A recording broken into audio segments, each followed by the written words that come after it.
ఎన్టీఆర్ జిల్లా విజయవాడ పశ్చిమ నియోజకవర్గం 49వ డివిజన్లో గడప గడపకు ఎన్నికల ప్రచారంలో పాల్గొన్నారు కేశినేని శ్వేత. వాలంటీర్లు ఉన్నప్పుడు తమకు పెన్షన్ ఇంటికే తెచ్చి ఇచ్చేవారని, మళ్లీ జగనన్నను గెలిపించుకుంటామని ప్రజలు చెబుతున్నారని కేశినేని శ్వేత చెప్పారు. చెట్టు పేరు చెప్పుకొని కొంతమంది కాయలు అమ్ముకునే మోసగాళ్లు వస్తున్నారని ఆమె హెచ్చరించారు. ఇక 13వ తారీఖు బ్యాలెట్కు వెళ్లినప్పుడు 2 కేశినేని పేర్లు కనపడతాయి. ఒకరు కేశినేని నాని, మీ ప్రీతమ నాయకులు, నిరంతరం మీకోసం కష్టపడే వ్యక్తి అని అన్నారామె. 8,000 కోట్లతో విజయవాడను అభివృద్ధి చేసిన వ్యక్తి మీ కేశినేని నాని అని, ఎప్పుడు కావాలన్నా ప్రజలకు అందుబాటులో ఉండే వ్యక్తి కేశినేని నాని, ఫ్యాన్ గుర్తుకు ఓటు వేసి గెలిపించాలని అభ్యర్థించారు. ఆయన కూతురు కేశినేని శ్వేత. బ్యాలెట్లో 2వ నెంబర్ కేశినేని నానిది. అందరూ ఫ్యాన్ గుర్తుపై ఓటు వేయాలని సూచించారామె.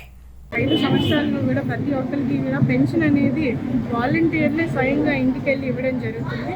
కానీ ఈరోజు కొండ ప్రాంతంలో చాలామంది ఇబ్బంది పడుతున్నారంటే పైనుంచి రోజు వస్తున్నారు, రోజు బ్యాంక్ అకౌంట్లో చెక్ చేస్తున్నారు, రోజు సచివాలయాలకు వెళ్తున్నారు. కానీ ఎవరి దగ్గర నుంచి కూడా సరైన ఆన్సర్ లేదు. ఇదంతా కూడా చేసింది చంద్రబాబు నాయుడు గారు, తెలుగుదేశం పార్టీ, అలాగే బీజేపీ వాళ్ళు. వాలంటీర్ని చూస్తే జగన్మోహన్ రెడ్డి గారు గుర్తొస్తారు. జగన్మోహన్ రెడ్డి గారికి ఓట్లు పడిపోతాయనే భయంతో ఈరోజు వాలంటీర్ వ్యవస్థని ఆపివేయడం జరిగింది. దానివల్ల వృద్ధులు ఎంతో ఇబ్బంది పడుతున్నారు. వాళ్ళు ప్రతి నెల కూడా ఈ డబ్బుల్ని వాళ్ళ జీవనాదిగా, లేకపోతే మందుల కోసం, లేకపోతే ఇలా వాడేది ఈరోజు వాళ్ళకి చేతికి అందకుండా పోయింది తెలుగుదేశం పార్టీ వల్ల, అలాగే బీజేపీ వాళ్ళ వల్ల. సో ప్రతి ఒక్కళ్ళు కూడా చంద్రబాబు నాయుడు గారిని ఈరోజు తిట్టుకుంటున్నారు. వాళ్ళ ఉసురు అనేది ఆయనకి తప్పకుండా తగులుతుంది. ఇటువంటి చర్య అనేది నిజంగా హేయమైన చర్య.